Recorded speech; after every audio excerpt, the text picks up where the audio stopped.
करवाएंगे चंद्रगुप्त मौर्य, चाणक्य और मेगास्थनीज से, तो वीडियो पूरा देखें।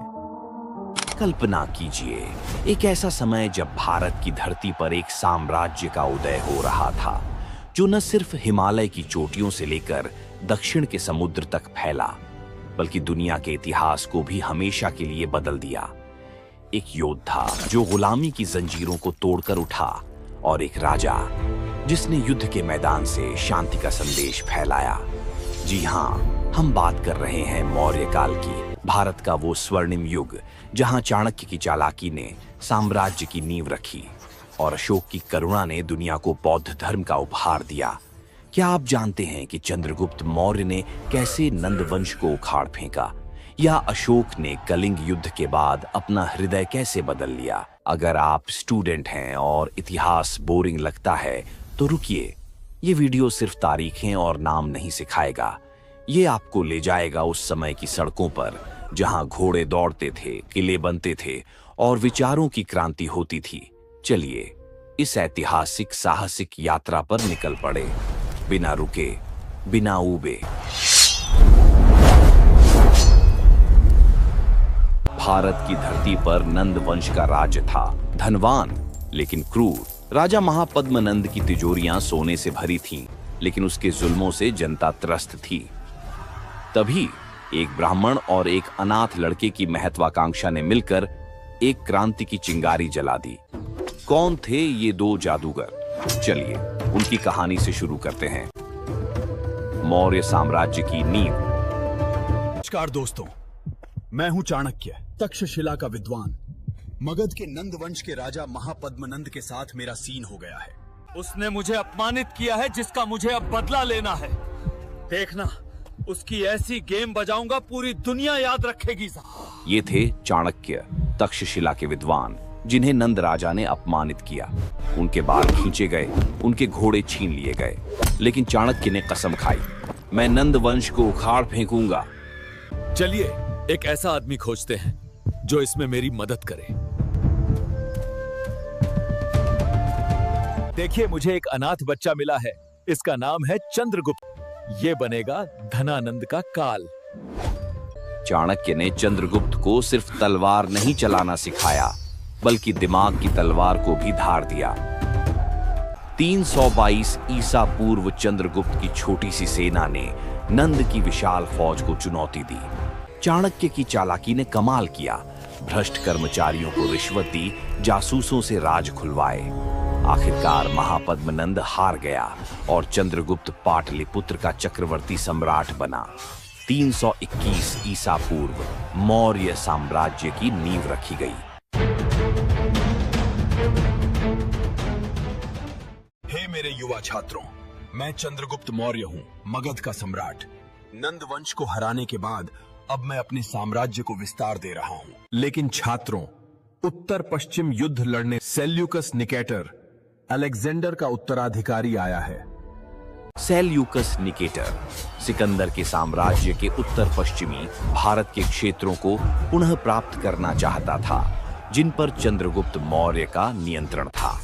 305 से 303 ईसा पूर्व में चंद्रगुप्त मौर्य और सेल्यूकस निकेटर के बीच हुए सेल्यूसिड मौर्य युद्ध में चंद्रगुप्त ने सेल्यूकस को पराजित किया था। छात्रों, सेल्यूकस निकेटर को मैंने हरा दिया है। शांति संधि में सेल्यूकस ने मुझे 500 हाथी और अपनी बेटी हेलेना को मेरी पत्नी बनाया है। इस संधि के बाद मेगास्थनीज को सेल्यूकस ने चंद्रगुप्त के दरबार में राजदूत के रूप में नियुक्त किया। छात्रों, मैं मेगास्थनीज, एक यूनानी राजदूत, सेल्यूकस निकेटर की बेटी हेलेना के साथ चंद्रगुप्त के दरबार में जा रहा हूँ। एक शांत बगीचे में प्राचीन वट वृक्ष के नीचे बैठे उन्होंने पेपिरस पर क्विल से इंडिका लिखी, प्राचीन भारत का पहला विदेशी वर्णन। इसमें मेगास्थनीज ने 2 प्रकार के अधिकारियों का उल्लेख किया है, मंत्री और सचिव। चंद्रगुप्त के शासन का वर्णन वो इस प्रकार करता है। छात्रों, यहाँ का समाज 7 वर्णों में बटा है। रास्तों पर विश्राम गृह बने हैं। राजा महिला अंगरक्षक भी रखता है। चंद्रगुप्त शाही जुलूस निकालता है, जिनमें सजाए गए हाथियों का उपयोग किया जाता है। पाटलिपुत्र राज्य की राजधानी है। यहाँ दास प्रथा नहीं है, मगर कठोर सजा के प्रावधान हैं। ये बातें याद रखना, पेपर में काम आएंगी। मेगस्थनीज ने राजा को भूमि का स्वामी कहा है। राज्य की जो आय अपनी निजी भूमि से होती थी, उसे सीता और शेष से प्राप्त भूमि कर को भाग कहते थे। इसके अतिरिक्त सीमाओं पर चुंगी, तटकर, विक्रय कर, तोल और माप के साधनों पर कर, द्यूत कर, वेश्याओं, उद्योगों और शिल्पों पर कर, दंड तथा आकर और वन से भी राज्य को आय थी। मैं सुदर्शन झील का निर्माण मौर्य सम्राट चंद्रगुप्त मौर्य के आदेश पर करवा रहा हूं, क्योंकि राज्य में बहुत बड़ा अकाल पड़ा है। छात्रों, चंद्रगुप्त मौर्य ने स्थूलभद्र के नेतृत्व में जैन धर्म की पहली काउंसिल पाटलिपुत्र में आयोजित की है। भिक्षुओं ने 12 अंगों जैन आगम ग्रंथों का संकलन किया, लेकिन 12वें अंग दृष्टिवाद को खो दिया गया। महाकाल की आपदा के कारण दिगंबर संप्रदाय भद्रबाहु के साथ दक्षिण चला गया, जबकि श्वेतांबर पाटलिपुत्र में रहे। इससे जैन धर्म के 2 प्रमुख संप्रदायों का विभाजन हुआ। ये काउंसिल जैन ग्रंथों की रक्षा का प्रतीक बनी।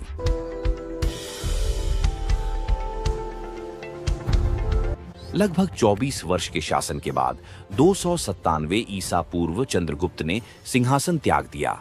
जैन आचार्य भद्रबाहु के साथ दक्षिण की ओर प्रस्थान किया, जहां उन्होंने श्रवणबेलगोला की पहाड़ियों में जैन सन्यासी का जीवन अपनाया।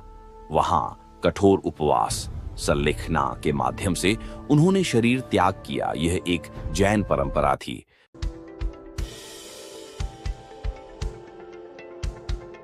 चंद्रगुप्त मौर्य की जनपद शासन का नमूना सोहगौरा ताम्रलेख, जिला गोरखपुर से पाए गए इस ताम्रपत्र पर यह लेख है।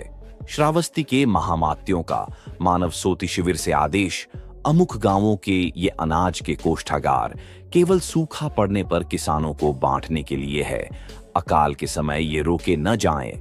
यह ताम्रपत्र चंद्रगुप्त के काल में पड़े अकाल में किए गए व्यवस्था पर प्रकाश डालता है। चंद्रगुप्त मौर्य कालीन 3री शताब्दी ईसा पूर्व में निर्मित दीदारगंज यक्षी की प्रतिमा 1917 में गंगा के तट पर उत्खनन में खोजी गई। सहगौरा की तरह बांग्लादेश के पुंद्रवर्धन नगर महास्थान से भी एक अभिलेख प्राप्त हुआ, जिससे पड़े अकाल के विषय में जानकारी मिलती है। चंद्रगुप्त मौर्य कालीन सिक्का 2001 में भारतीय डाक सेवा ने चंद्रगुप्त मौर्य को समर्पित एक यादगार डाक टिकट जारी किया। इस वीडियो का अगला पार्ट जल्दी आने वाला है, जिसमें आप पढ़ेंगे मेरे उत्तराधिकारी सम्राट अशोक के बारे में।